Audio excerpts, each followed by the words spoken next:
Hello everybody, today we are back and talking about something I know we're all really passionate about, and that is expansion for the CFL. Now before we start, I wanted to say please make sure to subscribe to my channel if you're new to me, new to the CFL, whatever the case may be. I'd love to have you here along the way as I try to do this as a career. Now let's get into this. So let's talk a little bit about it here and kind of some of the reasons that I think it could happen, some of the reasons why I don't think it would, and my verdict on it. So starting off, before we even talk about why it would make sense, I think this is just something that for a very long time, regardless of whether it will or won't happen, we've been talking about.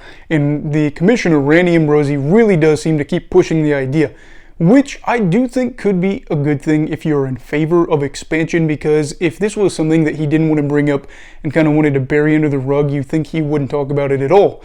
But Randy really does seem to be pushing the initiative here. So why does it make sense on why it could happen? Well, expansion is typically a very good thing for any sports league, unless it is rapid expansion. That could be because of debt issues, that could be for a variety of reasons. But the league that we have, of course, is in a much better spot than it is in the 90s, or at least I think it is, and they really have not pushed expansion aside from, you had the two stints in Ottawa, you had the former club there from 2002 to 2006, the Renegades, almost forgot their name there, and then of course the current version of the Ottawa football team, which is the Red Blacks. So we've not really seen a lot of expansion, but I think at this point, getting an expansion team would be good for the league.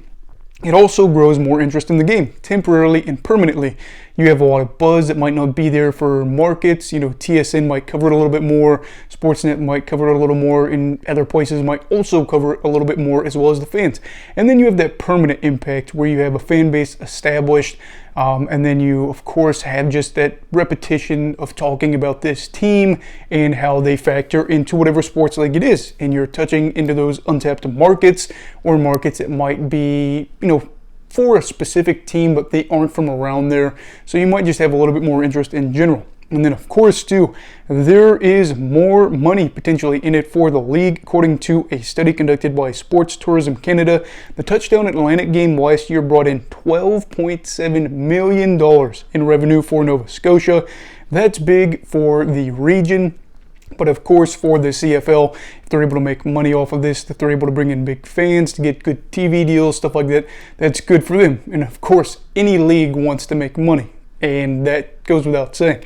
As for another reason here, we talk about the season could reportedly be shorter with an adjusted schedule. It seems like a lot of people are talking about the fact that there could be a 19-game or a 19-week schedule where you'd have one bye, and I don't exactly know how it all work, but a shorter schedule would be good for a variety of reasons. The biggest one being higher attendance. The crowds are listed as being higher in the summer. It's good weather. People want to go out. They want to see their teams, especially if they're bad. They might be not as bad as the season drags on. But later in the year, especially up in Canada, it gets colder. And of course, maybe if your team's doing bad, the weather's cold, you're going to say, I'm not as inclined to go to those games. So higher attendance, more money. And then finally, this would be good for the reasons why it could happen. You'd have a 5-game week schedule where you'd have 5 games, 10 teams. That would be really awesome, especially those weeks where there's only 3 games. It feels like it's kind of lacking there. And for fans of the game, I know they'd love to see a full slate of CFL football. And I think for the broadcasting companies as well, to be able to promote another game would be good for them. Why doesn't it make sense? There does seem to be a flurry of markets. Or I should say there's a lack of a flurry of markets on, trying to get this 10th CFL team. If the league was bigger, we would probably be in a situation where you'd see a lot more clubs or cities trying to vie to get these clubs. And right now, we're not really seeing that.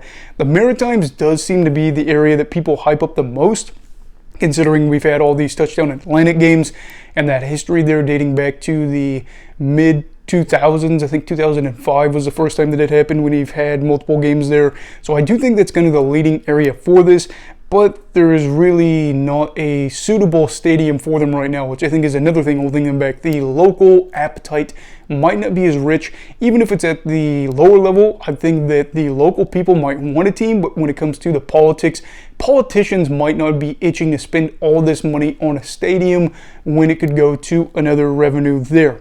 Also, too, you kind of got to wonder with the stadium and the population, will this be an issue for an area like Halifax?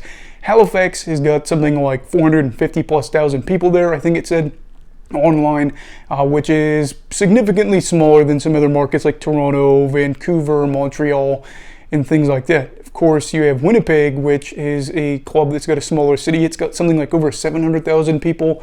So there is a pretty significant gap there, and that could be something holding the team back from going to a place like Halifax. For the key aspects on whether or not this is going to happen, I think the biggest aspect here is about the stadium. Like I said, why that could not happen. Seems like Halifax, the politicians there aren't too keen on making it happen. But of course, the idea that a temporary stadium or temporary stadiums could be used in the meantime, whether it be Husky Stadium, whatever, where they have additional seating, yes, they could be done. But if it's done as a temporary thing, that's totally different with a stadium being built. Whereas if no stadium's being built, it just kind of seems like a sham and feels like that team is not like other clubs where they have the actual place that is their stadium. They are just basically trying to find any university, anything like that, to have these temporary stadiums, and that would be an issue. Also, having local support for the stadium will undoubtedly be that key aspect.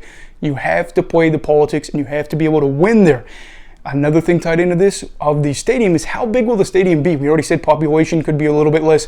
Or we're looking at a 15,000 person stadium. That could be in the works there. I do think that if the team's playing well, they could definitely get 15,000 people there. Maybe if things are going really well, we're looking at 20, 25,000 from time to time. I don't know because we're not in a spot right now to see that, but I can definitely tell you this is not going to be some 30,000, 40,000 person stadium. It's going to be a pretty tiny stadium, and that's going to be something that could impact the politics there for whether or not this happens. Also, we have to look at Quebec City. Randy Ambrosie has floated the idea around before about having a second team in Quebec. Therefore, considering Montreal, Quebec City is a much smaller city, of course, than Montreal, but maybe a little competition would be healthy compared to Halifax, something like that. We will see. And then, of course, the final thing on the key aspects here is, can Randy Ambrosie and his guys be able to convince the owners this is a good idea? They might like the fact that this is where it's at and everything's okay here.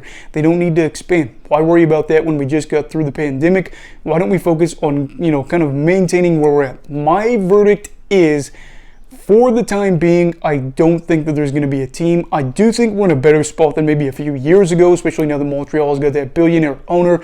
But at the same time, we look at this, and I think the biggest issue is going to be the stadium. I do think that the market is there, but I also think that the temporary stadium idea is a good idea, but something that could backfire to where suddenly the stadium talks fall through, and then suddenly they're always playing at these temporary stadiums, and that is not healthy for a professional team, and it would look bad at us for the league. So we don't want that. Having said that, do I want a 10-team league? Absolutely. I think 10 teams is perfect, especially right now for the league. You could have healthier rivalries, and it would just be kind of even where everybody gets to play each other twice, and you would be able to have that evenness with it. Where a lot of games, especially in recent years, are divisional games. Why not just make it to where you play everybody twice and you go on with that? I love the idea, and I love the idea of having a 10th team being in that double-digit category, and it would feel really good for us. But for right now, I'm going to say this is still a few years away. However, if Randy Ambrosie wants to keep pushing for it, I absolutely going to get behind him here for this. What are your thoughts? Do you think we will get an expansion team in the coming years? Yes or no? And if so, when will it be and where will it be? If you enjoyed this video, please make sure to like this with a thumbs up and subscribe if you're new. Everybody stay safe and have a great night.